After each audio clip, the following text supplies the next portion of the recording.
We have here a 2011 Subaru Impreza customer complaint. AC does not operate. We got it on full circulate, low, fan on high. Let's go into the hood.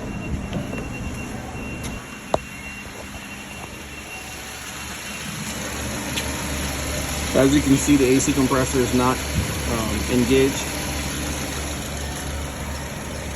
Refrigerant pressures are normal.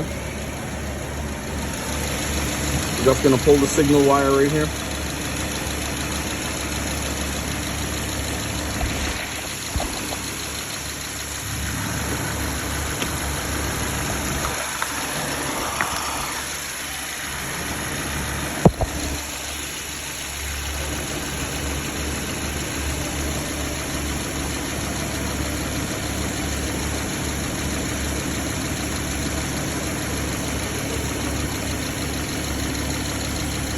As you can see, we got 14.2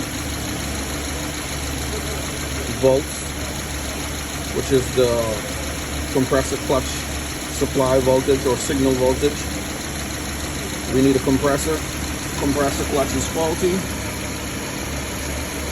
Let's get it done.